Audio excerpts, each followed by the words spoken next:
Since the start of the war, about 600,000 people have been displaced, including residents of Marawi and surrounding areas.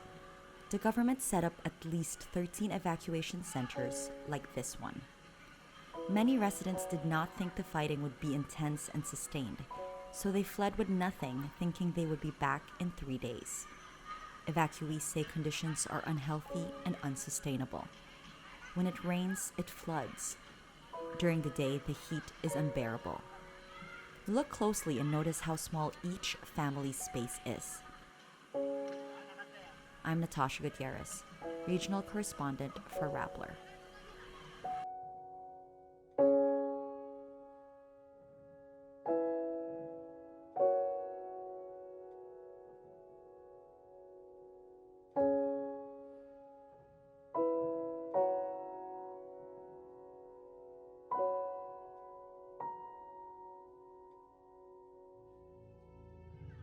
Maranaos can't wait to return, but even if the war is over, it will take a while to clear the city and years to rebuild. With 34 barangays badly destroyed, the hard work of rehabilitation is only just beginning. Local government says evacuees will have to wait a little longer until basic government functions are back, along with water and power. While they wait, the government and non-governmental organizations provide family food packs, but evacuees say their tongues are starting to itch from the canned sardines. The national government estimates it will cost $1.1 billion to rebuild Marawi. Aside from evacuation centers, there are also tent cities like this one, right outside Marawi City, in Sagiran. Here, tents from the Association of Southeast Asian Nations and the Social Welfare Department are temporary homes for Marawi residents.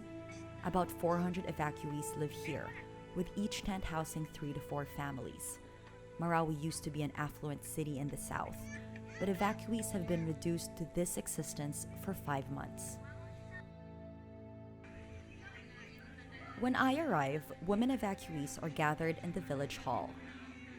They're devastated, exhausted, confused, and angry. Some even blame the military for resorting to airstrikes and destroying their home. They are eager to tell me what they need: foams or folding beds to sleep on. Right now, they sleep on the floor with only a thin sheet of plastic to cover the ground. Wash basins, hammocks, and maybe playpens for their babies. They say a small fan would be nice. They also ask to be taught skills: sewing, handicrafts. They ask me when they can come home, what the houses look like. My face betrays me. Some of them start to cry. Zoraida de Maali shows me her tent. She gets one for her family because she has 6 young boys. That's her sister-in-law Rahania, who stays in a tent next to hers. Zoraida says everything they have now were given by relatives. I don't let my boys go to school because we really don't have anything. When we went to school and I saw that my boys don't have any clothes, I really cried. Not even a malong. It really hurts me. She clarifies that while life is hard, she's grateful they're alive. The war gave her a new fear: getting hit by airstrikes or terrorists taking her family hostage. She says she does not understand why terrorists use the name of Allah to kill fellow Muslims. She tells me that is not what the Quran teaches.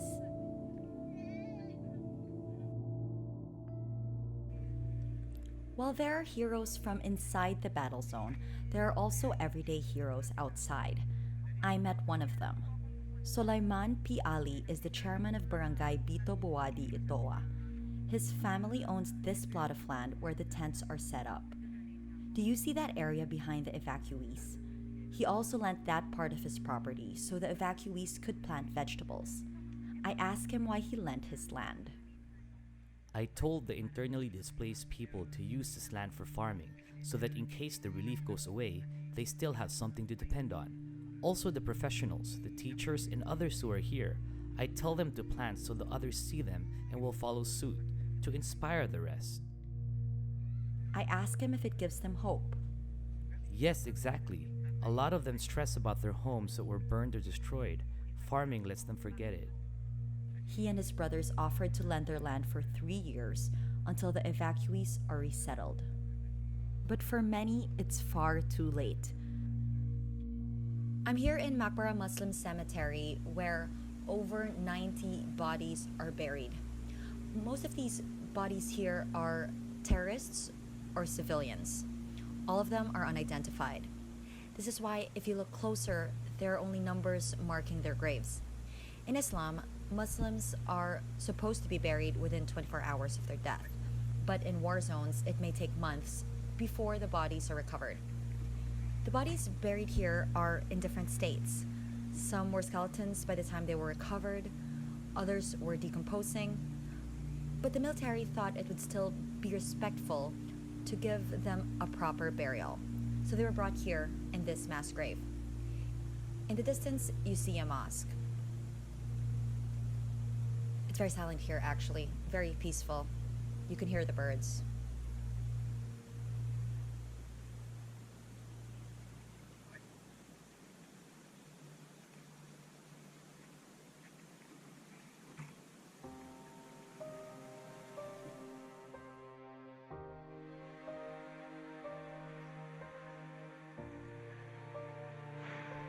There is some hope. This Islamic center is the biggest mosque in Marawi city. It means so much to the people of Marawi. This building was used by the Mauta terrorists as a sort of headquarters. This is where they kept their hostages and planned attacks. There are also sniper holes on the walls, which terrorists used to hit the military.